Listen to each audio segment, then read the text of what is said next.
Hello, y'all. Christian White, the One Day at a Time Dad, presenting Listening to Learn, a series designed to discover solutions to community issues through the voices of lived experience. Today, I am with Jonas. I appreciate your time. How are you today?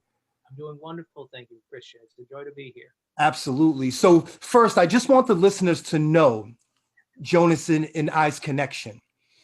So, just after Christian moved in with me full time, and I started the One Day at a Time Dad page, and I began to see sort of the following that was developing.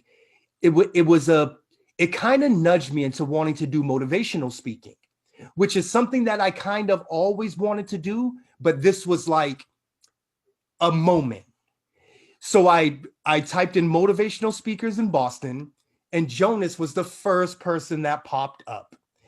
I reached out to Jonas probably within 5 minutes after that pop up, and he replied virtually instantaneously, which was a big motivation for me.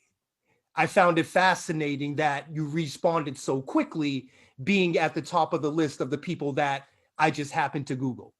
So that's me and Jonas's connection. What fascinates me about Jonas, and he can tell you better than I can, is that he has a fascination for magic. And that is very interesting to me. Can you tell me a little bit about how you became involved with magic and why magic? Yeah, and you really hit the nail on the head with the word fascination. That's why I got started in magic, and that's why I stay in magic, even though the focus of my work has moved away from magic as its primary purpose. I still use magic as a tool to initiate and manage positive change. So when I was a little kid, I was incredibly shy, and not only incredibly shy, I also had a severe stutter. So Oh. even if I wanted to communicate with people, it was a hurdle. So I had these two things working against me. Mhm. But as a kid, I started seeing magic shows, whether on TV or I'd be at maybe my father's company picnic. There'd be a magician there, and seeing these grown men like David Copperfield doing something that no one is supposed to be able to do, flying through the air, making the Statue of Liberty disappear, walking through the Great Wall of China. I was like, time out. This isn't what people are supposed to do, and yet here they are doing it, and that became very alluring as a little child who seemingly couldn't do anything. I became fascinated to learn these things as well. And God bless my parents; they were very supportive, which is one of the three pillars of positivity. My work now is with hashtag positivity Mm. because positivity is worth sharing. Absolutely. So, quick question regarding your parents. What were they like? How did they come up? I mean, what made them so supportive? I really that's a very good question because not everyone has supportive parents, Yes. and that's something that I didn't know growing up because as kids we only know what we know. We only know Yes. what we're surrounded with. And Absolutely. it probably wasn't until I was well into my teen years when I started having friends and going over their houses and seeing how unsupportive some of their parents Ah. were. I was really surprised. So I think I just lucked out in this regard, which there's something to be said for this. There was this study done a number of years ago where they found that people's level of happiness, their lot in life, their both their well, I suppose both their happiness and unhappiness. It's Yes. controlled by three major things, and I might get the numbers a little off, but it was something like yeah. So it's 50% of our life is completely out of our control. It's our biology. It's our DNA. We can't control who our ancestors were. That's just we can't control that.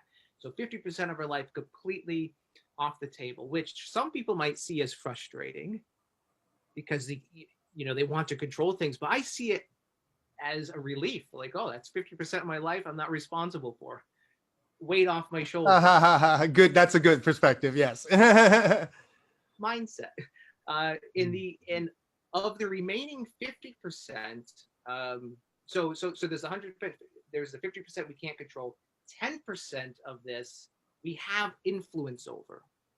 And it's where we live, it's the job that we have, it's the friends that we have. Now, of course, if you're a child living in China and you grow up, you're probably less likely to, be best friends with someone in Ireland. I mean, nowadays, you can, but so you're going, of course, going to be culturally influence, but you do have influence over these things. People choose careers that are very different from their parents. Yeah. People choose friends that are very different from what they grew up with. I'm thinking some of my best friends, I didn't grow up anywhere near them, so we do have influence over these things, right?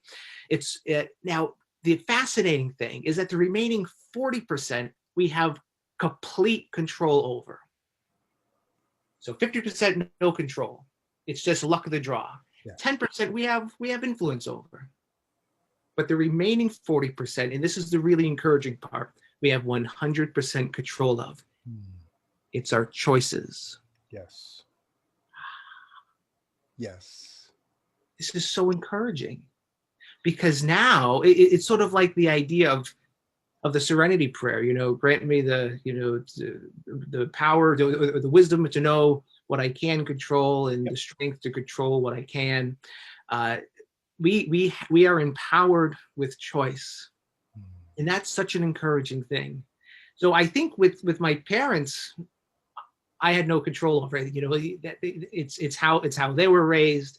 It's through it's through their own choices. And to be clear, my parents weren't perfect, as no parents are. Yes. But that's really one of the things that fascinated me about you, Christian, is your whole message. The one day at a time, Dad. I really love that, because a lot of my work is focused around young people, specifically teenagers and young adults, young professionals. But at a grand scheme, it's really for everyone. And what I like about working with young people is they're at this interesting age where they're not quite kids anymore, but they're not quite adults yet. Absolutely. They're at this very malleable stage, so that if they didn't win the lottery with parents in their lot in life, working with me with hashtag positivity, it's an opportunity for them to gain the social emotional skills that perhaps they didn't learn at home, or they perhaps didn't learn in schools, because schools don't really teach this sort of stuff. But what's wonderful about your work, it's that you are it's what I call influencing the influencers. So you're working with parents who are influencing their children. So you're influencing the parents to be an influencer on their children. Yes. So you're tackling it head on. So now all of a sudden you have these kids who are growing up in loving and caring homes. And they won't need me in the future, which is great. I don't want people to need the service, because if everyone had a wonderful, loving home, like the homes that you're really encouraging parents to raise their children in, there would be no need for me in my work, which I would love a world like that. So I could do other things. Yes, absolutely. It's good to hear you say that. Yes, understood. I totally get that. Yeah. Totally get that. What is it? Tell me a little bit about the pillars that you represent. Yes, and so there are three in the research that I've done. There are three major pillars, and a lot of my work, it's really heavily influenced by positive psychology. And so in the mainstream psychology, a major focus has been focusing on what's wrong with you, and they're going to fix you. Yes. However, it was around the 90s, mid to late 90s, there was this big movement that moved towards what is called positive psychology. Instead of focusing on what's wrong, they're focusing on what's right with you and how to highlight and bring those parts of you out. And there's a lot of overlap. They still use psychology principles in their therapies, but what I love about positive psychology is it's focusing on what's right first, and then working to make perhaps your weaknesses stronger, or perhaps making them even irrelevant. Yeah. So in this research that I've been doing over the past 10 years, I've discovered there's these three pillars that really support a positive, happy life. So the most positive, happiest people have these pillars. The first one is mindset, Mm. which encompasses things like a positive growth mindset. It's about self awareness, self efficacy, and really believing in your ability to learn and grow through life. And it's this idea of fascination as well, rather than frustration. Sort of like the difference between mainstream psychology and positive psychology. Psychology tells you what's wrong with you. Positive psychology says what's right. And then there's the middle one is purpose. Mm. And purpose is all about having this target to aim for. You wake up excited every day, and it's this purpose that it's grounded in your natural born talents, in the things that you're naturally interested in. And when you combine your talents and interests, you find your passion. It's also the difference between intrinsic and extrinsic motivation. You might be extrinsically motivated to do something because of what you get as a result. It's sort of like having a job because you get money, whereas more of a calling rather than a job, you'd be doing that whether you got paid for it or not. Yes. So that's Yes. purpose. And Yes. the last one is one of the, I mean, they're all important, but this last one is even more important, I think, in it's relationships. Mm. It's this valuable social support that can help pick us up when we've forgotten our light, and not, but also celebrate in our successes when things are going right. Hmm. I like the relationship. And honestly, I mean, I think they all intertwine and interconnect, but you're right. I think the relationship piece for me personally, that was a hard one for me because I grew up very untrusting. So it was hard for me to be vulnerable enough to speak up about anything and in turn leave it with another person to decide what they wanted to do. So no, I've learned since how to build personal relationships, but I always found it interesting that you know how they'd be like, no one lives on an island, and I mean the typical cliche type of things. But as I started really learning more, you really see that it's just reality. You're a social creature, no matter how you look at it, no matter how you look at it. And it leads me to my next question. And I know you do a magic trick where it involves a black box and a red box. And I think what brings me to that is you talk about the intrinsic versus the extrinsic. I suck with these words sometimes. In terms of and when you mentioned purpose in the middle pillar, you spoke about the connection to your calling as opposed to I just need to do this because I got to support little Chris, or I'm not where I want to be right now, so I know I need to do this. Mm. What is the difference between sort of the extrinsic, which is so involved with the things that we do, versus what is on the inside and who we are?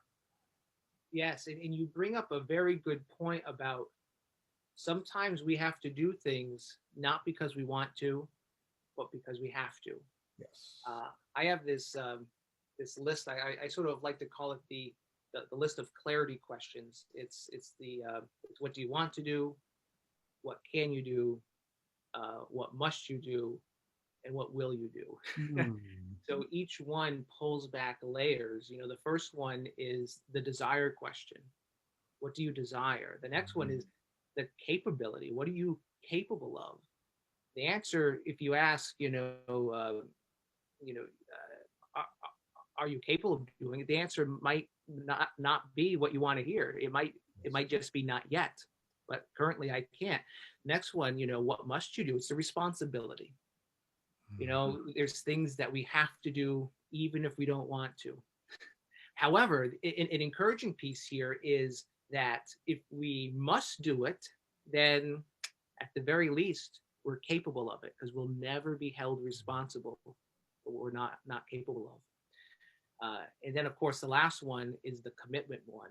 What will you do? What are you committed to actually following through with? Yes. And the important thing for, to your point about, doing versus being, it's this whole idea that there's been many sages throughout the ages who have talked about how we are human beings, not human doings.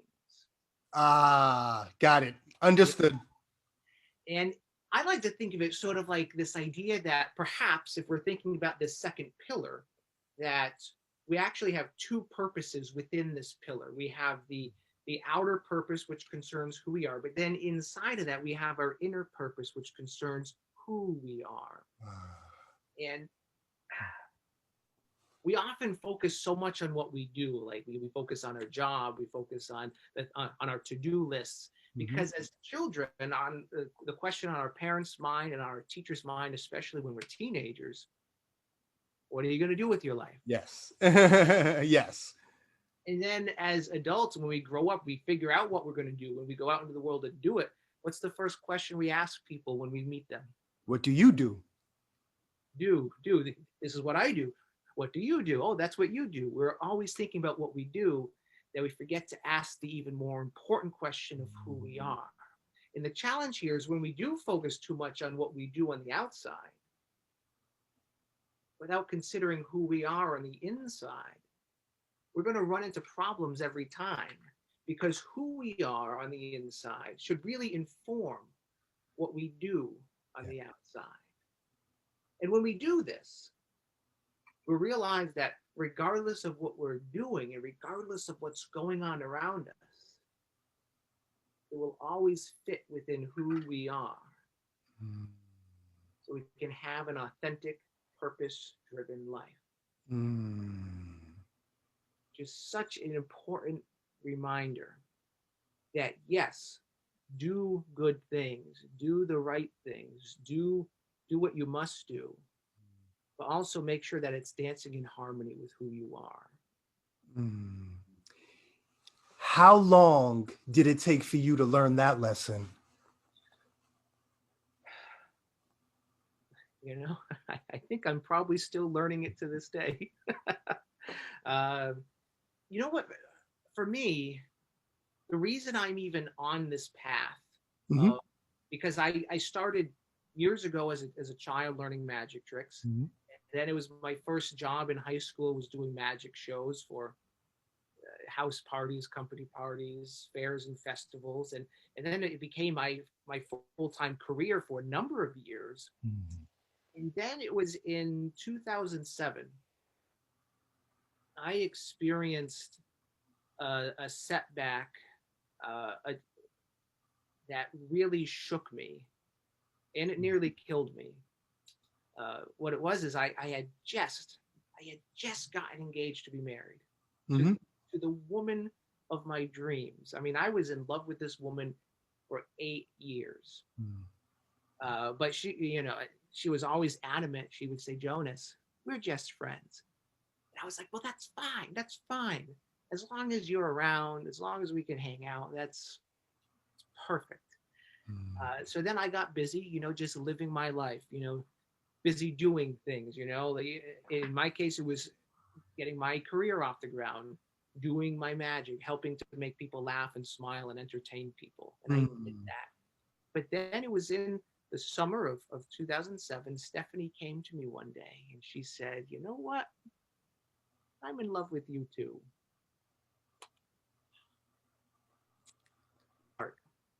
My heart, I was just all you know, well, you've been in love before. We all have been in love at some point, right? I don't need to explain it to you. You know, everything disappeared. Everything else was just gone. And I was just in that moment. And we very quickly became engaged to be married. Mhm. And we went on our first date as a couple. We did things a little backwards, but we had been waiting 8 years, So, uh, and then we went on vacation together just to just to get away and celebrate, and just enjoy each other's company. And it was just the time of our lives. Stephanie, I had a moment. There was a moment when anytime I would hear music, I would just pull Stephanie in and we would dance. We would just dance and dance and dance. And the reason that I did that is way back in high school, when we were just teenagers. She was my first date that I ever asked anyone to go on a date with me to a dance. She was my date. And I mean, I was just a little shy Jonas. I mean, I couldn't talk to people unless I had my magic tricks in hand. Ah. But here I was. Stephanie, was more important than some magic trick. So I asked her to the dance with me, and she said yes. Mm-hmm. And we were dancing the night away. But then at one point, we went and sat down on the side of the cafeteria that was all dark and with all the decorations. We were just sitting down and relaxing. When all of a sudden, the first slow song of the night came on, and I wanted to ask Stephanie to dance with me. Yes. And Stephanie wanted to dance with me, but I had to ask. But little old Jonas, it was a big deal just to ask her to come to the dance. Now I have to ask her to dance. That's a big ask. So there I was trying to muster the nerve, and there she was patiently waiting for me to ask, when all of a sudden this other guy comes up out of nowhere, and she asks for a dance. And I'm like, who does this guy think he is? I remember his name to this day. It was Chris Ross, freaking Chris Ross, coming in, swiping in, and she said yes. Yeah. So there I was, just literally sitting on the sidelines of life, watching everyone dancing and living their lives. And then when the song ended, Stephanie came up to me, and I'm getting goosebumps just thinking about it, because I remember these words. For the rest of my life, I'll remember these words. If you want to dance with me, all you have to do is ask. Mm-hmm. So that really planted a seed. And if I want something, and if you want something, if anyone wants something, and if you want it bad enough, then you have to be willing to not only work for it, but you also have to ask for it. Because nothing in life will be done alone. Yeah. Nothing in life. You're absolutely right. No person is on an island. We all rely on each other. That's that third pillar of relationships, the valuable social support. So, fast forward 8 years later, finally we're engaged to be married, because I got the gall to ask her to marry me. And then every chance I could, can I have this dance? So we just dance and dance. It was just the time of our lives. And then we got back from this vacation. It was Labor Day weekend, 2007. We get back from this most amazing weekend of our lives. And then 2 days later, Stephanie died.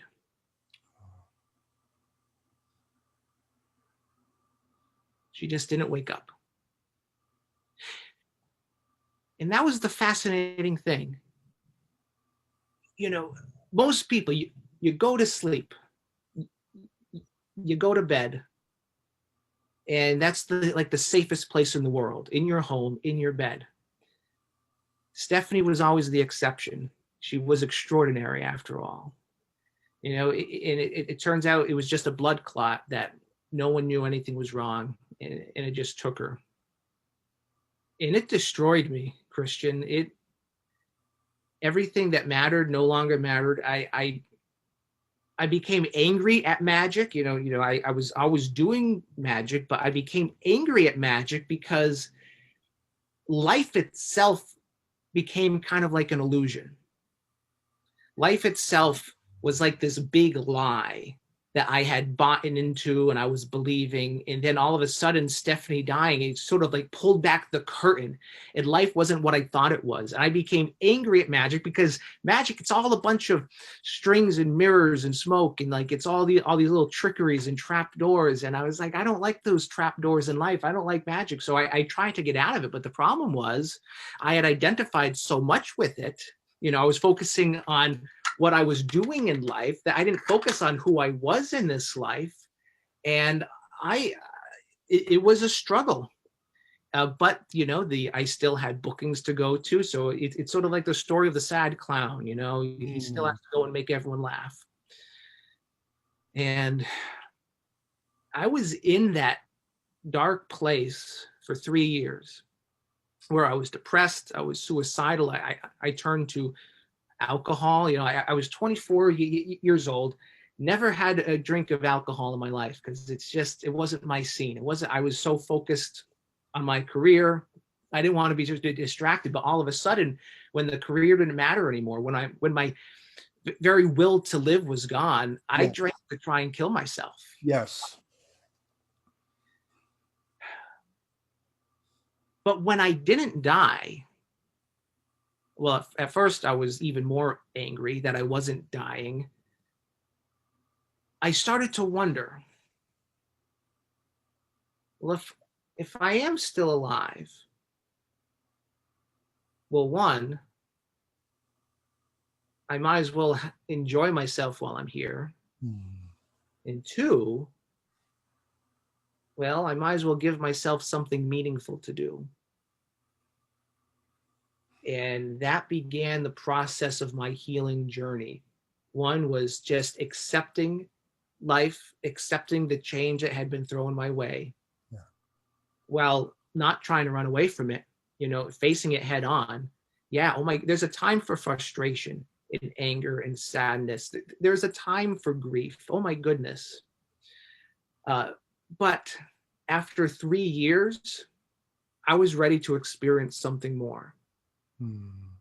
So that's when I started to do my research. That's when I started doing all the reading and seeking out people and trying new things. And that is ultimately, that was in 2010 when I finally started to take on these changes. And fast forward to 2016, I mean, I was still doing magic shows, but my magic shows started to become imbued with all these other messages of hope and of transformation. And I realized that, gee, when someone books me to do a magic show, Mm-hmm. they're not just getting any old magician.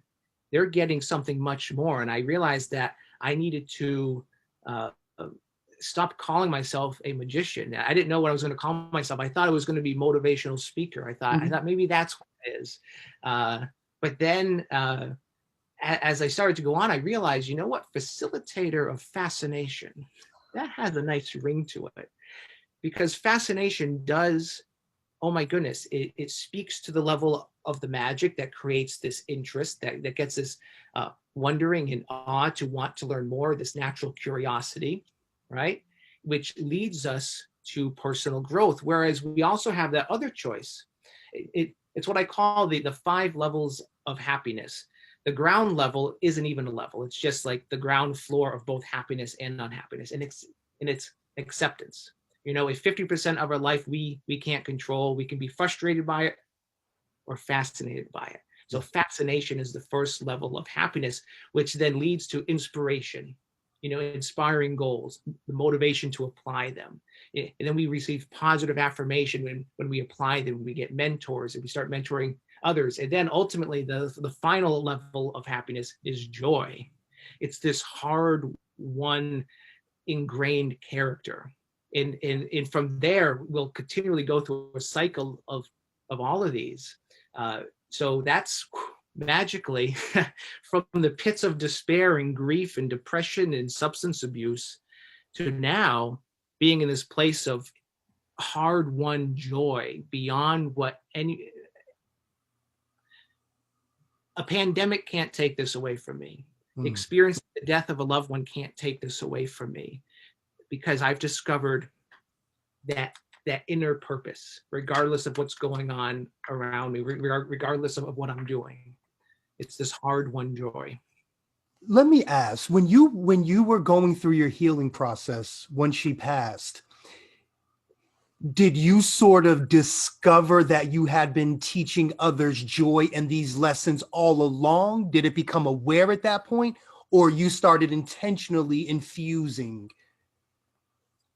So at first, it wasn't an intentional process. I just realized that I started using magic as kind of like a painter uses a canvas and paint, Uh, or an author uses writing. They paint what they know, they write what they know, they write their experience, and Yes. it was a natural progression. Uh, some of the magic that I was putting out into the world was kind of depressing. I had this little card trick that was talking about death. And it's pretty wild. A simple card trick, you can talk about such heavy things. Uh, so eventually, I realized that's what I really realized. People aren't just getting entertainment when they get me. Mm. Yes, you might laugh and smile along the way, but along the way, we're also going to go pretty deep. I ended up putting on this show, and this was when I got really intentional about it. This is when I decided, I'm going to be intentional about expressing certain ideas. I put on a theatrical show. It was November 1st, and this was in 2008. So this was 12 years ago, and I was still very depressed. So, but I wanted to tell this story about, I wanted to express what I was going through, and it was this whole arc. It was like we were laughing, I was telling jokes, I was playing the saxophone, I was reciting poetry, but I was doing these tricks. But then we went into this like whole middle part, sort of like coming down into this pit where some pretty dark things that we're talking about. But then ultimately it came out and left on this really hopeful note, Mm. which it was more of a prayer than a reality, because I wasn't experiencing that yet. But that was Yes. Yes. I wanted to end this way. Does that in any way fit into the story that I happen to know about you and skydiving? And the reason why I think my mind's connecting the two is because there's sometimes a goal that we want to accomplish, but we just really don't know. We can't go directly at it because it can be time consuming. It can be whatever the case may be. But when I hear you talk about that, it reminds me that you were actually being prepared for something that you didn't see at that time. Does that sound fair? It does, absolutely. You're absolutely right. So that story, this was years after I had started the healing journey, and I dare say this was back in 2000. Oh, I think it was 2014, 2015. Mhm. I had decided that I wanted to go skydiving. I had actually decided years earlier that I wanted to do this, but it was just something that I never was able to do. But then it was around that time I was diagnosed with type 2 diabetes. Mhm. I was diagnosed with hypertension. I was experiencing severe back pain, which is how they realized that I had these things. I hadn't seen a doctor in years, but I had severe back pain. And I went in and they checked me out, and they're like, "You're a mess." So they gave me all these medications. They said, either take these for the rest of your life or lose some weight. And when we hear such news, such a prescription, the first question I asked was, well, can I do this? No, I can't, because change is hard. I mean, talk about change happening to us, such as the death of a loved one, such as a pandemic, such as losing our job because all of a sudden everyone's out of work. That's hard. But now you want me to initiate change myself? No, I can't do that. It's too hard. But then it wasn't immediate, but then I started to think of a higher quality question, which was not, can I do it? Because can I has this inherent doubt Yes. that, it presumes that I already can't do it. But the question, how can I? That presumes there is a way, we just have to find it. So talk about sort of not facing it head on, but coming in sideways. Yes. That's what I thought about the possibilities. It's sort of this idea of challenging our beliefs about ourselves. One of my favorite pictures of myself, I'm on top of a mountain. And the quote on there says, what does it say? It's challenge what you believe about yourself, see the world in a whole new way. So there I am, literally above the clouds, seeing the world from a whole new perspective. Yes. And I was on top of this mountain. Clearly, I lost a bunch of weight. I mean, I was nearly 300 pounds back in 2014, and uh, I so asking that question, how can I do this? Trying to challenge what I believe is true about myself. Can I do it? No, but how can I? I thought, oh well, I want to go skydiving, but I was too overweight to do it. I couldn't go skydiving. I was overweight. So Yes. the only way to do this thing that I've wanted to do for years, I had to lose the weight. So instead of focusing on losing weight, I focused on skydiving. I came at it kind of sideways. Mm. And it was only a matter of months. I dropped 70 pounds that put me under the weight limit, and I was able to go skydiving. I loved it so much. I went the following year. Now, the love for it, did you love the journey and the conclusion of being able to do it? I would say I loved them both, but for different reasons. Yes. So oh my, flying. Have you ever been I, skydiving? it is on my bucket list. No, I have not, but it is definitely something I want to try. The thing is, it is a dangerous endeavor. I mean, willingly putting yourself into that plane, knowing you're going to jump out, it's an agreement that I might die today. That said, that said, there are so many safety precautions, but even still, people do die doing this. I have a friend who I climbed the mountain with. This was Mount Adams in Washington State. This was last year, July of 2019. One of the people who came up with me used to be on a skydiving team in Mm. college. Almost all of his friends are now gone due to skydiving Oh, accidents, wow. which, again, it's rare. It's rare, but it does happen. Yes. So I just have to throw that. I don't want to encourage people to go out there and die, but I will say it is a thrill. And, I talk about seeing the world in a whole new way and seeing yourself in a whole new way. I mean, you get into the plane and you're flying up. It's this the plane I was in, it was this little rinky dinky thing. I was right up against the door. So when they opened up the door, it was just like instant. It's like Yes. outside. And then the guy says, okay, swing your legs out. Swing my legs out. There's nothing. What do you want me to do? That was talk about challenging your beliefs about yourself, what you're capable of doing, and going against your very biological, knee-jerk reactions. Like, Yes. Yes. no, don't Absolutely. do that. But doing it and then experiencing this amazing thrill. So I love the aspect of realizing what I'm capable of, that I'm able to overcome difficult things, and that I'm able to then, when I do that, I'm able to experience new and wonderful things. And I think that's also part of why I liked the process of, changing my diet, even on days when I just wanted to eat what I wanted to eat, or days when I did not feel like going for a run, because running is I find that running is one of the only exercises that actually works for me. Uh, Even on days I didn't want to run, even today, I ran today. I didn't want to run today, but now I'm trying to maintain sound health too. So uh, there are multiple levels here Yes. of, of joy. Definitely. Definitely. So let me ask, what and I'll bring it to a close sort of with this. What do you believe a mentor is? And do you believe that a healthy mentor is important for a person's success?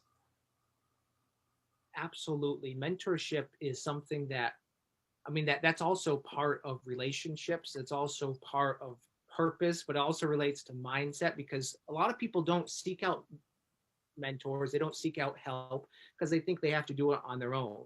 So challenging this belief about yourself is sometimes the biggest hurdle. So it's this mindset game. But then seeking out mentors who can help you with specific things in your life. Mm. For myself, I never really purposefully sought out mentors until 2016. So uh, it was when I decided to make that shift from I'm no longer a magician to I'm not in entertainment anymore. I'm in transformation. And when I realized that, I realized there were things that I didn't know. And I'll tell you briefly that moment when I realized the need for mentors. I was on vacation. I'd gone onto this little retreat just to sort of reflect. It's so important to be alone, just to get rid of distractions. And on the last day of the trip, I went swimming in this lake. It was this little lake in the woods of Wisconsin. I literally went way out there. Yes. Here I am swimming in the lake, and I decided not to swim anymore because I thought, I'm all alone. There's no one around. If I have a medical emergency, I might drown. Now, it's important to remember, I had just gone skydiving recently, too. It wasn't out of a fear of death. It was more out of a fear of, I didn't want to be an inconvenience for the owners of this, retreat place. So as I was sitting on the shore, dangling my feet in the waters, I couldn't help but be reminded of sitting on the sidelines at that dance with Stephanie. Ah. And I thought to myself, wow, what else am I sitting on the shore of in my life? Because I don't have someone here with me. Like when I jumped out of the airplane, I didn't do it alone. I was literally strapped to someone who had made that same jump thousands of times. He knew the way, he could show the way, and he went the way. I like that. I like that. I like that. That's and so it was that moment that I said, okay, I knew what the answer was. I knew I needed to transition from entertainment to transformation. The next question was, well, I literally need someone here with me. I need a mentor. Never had a mentor before, but it was that day. I knew what I wanted to, talk about those clarity questions. Yes. The desire question. What do you want to do? The ability question. Well, what can you do? Well, I knew how to put on a magic show, but did I really know how to put on a workshop? Did I really know how to write a curriculum and facilitate meetings? Did I really know how to do that? No, I need someone to do that. But also talk about business as well. So it was from that moment that on the whole plane ride home, I filled my notebook about all these, answering these questions. What do I want to do? What can I do? What must I do? What will I do? And it was soon after I got my first mentor. And then I got another mentor because, everyone has their specialties. Yes, absolutely. Absolutely. It's not going to come from one place. For one, it's important to have multiple perspectives, but it's also important to really focus on what does this person know? What can they share with me? And everyone won't have everything for you. You're absolutely right. How have you been able to stay positive throughout this pandemic? I've been asked that a lot because I know a lot of people are suffering. I don't want to downplay that because I know people are suffering, even if they're not suffering health-wise, they're suffering financially. And even myself, I went 7 months with 0 clients. And the reason is schools were closed, businesses were closed who would normally do professional development workshops or who would do these change initiatives at their organizations. They were literally closing down. They weren't even in business anymore. Schools were just trying to figure out how they were going to deliver their regular curriculum, let alone thinking about anything extra. So I went through 7 months, no business yet. And I can attribute all of the work that I've been doing these past years that has helped me to stay positive. Despite what was going on around me, no matter what was going on around me, I had this inner core. I knew what I was about, that regardless of what I was doing, even though I wasn't able to facilitate these workshops anymore, even though I wasn't able to get paid for doing what I was doing, I was still hustling. I was still working, putting out videos, writing articles, reaching out to people, attending, meetings in meetups, maintaining these relationships. Yes. So I was able to stay focused with my mindset, still able to do what I do, even though I'm not getting paid, still able to maintain these relationships. Yes, I've lost a lot of money. Oh my goodness. I've blown through my savings. Mm. But clients are slowly starting to come back, which is nice. I'm able to work again, but I really credit the work I've done the past 10 years, which really speaks to the importance of doing this work every day. And Yes. if I didn't start 10 years ago, I wouldn't be where I am today. I wouldn't have had this foundation to work from. And that's what I was gonna, I guess, kind of either just observe or point out, is that it kind of sounds like you've been able to reach a point where you're sort of red box thinking much more than black box thinking. Mm. And in a sense, because of that, and I believe, like, it's kind of a decision where even if you don't necessarily have all the resources, have all the trainings, just having that mindset itself is a benefit, because it almost sounds like what you're saying is that nothing external at this point can totally shake your foundation. It might disrupt one or two things, but it doesn't sound like you're easily shooken. I like that metaphor. It might even perhaps even crack the foundation. Maybe. But you're right. Disappointments still happen. Oh my goodness. Things still happen. Again, there's a time for grief and anger and frustration. I've gotten frustrated during this time, but the difference is, instead of having it ruin my day, my week, my month, and my year, I'm able to really put it into perspective. Yes, I'll give myself space to be upset for a moment, but then remembering, is this the experience I want to carry with me? Mm, No, mm, it's not. So remembering that we have that 40% of our life is based off of our choices, regardless of the 10% of the circumstances that we find ourselves in. It's that 40% that we get to choose. And that's been a huge game changer for me. mm. Thank you, Jonas. You're welcome, my friend. This, I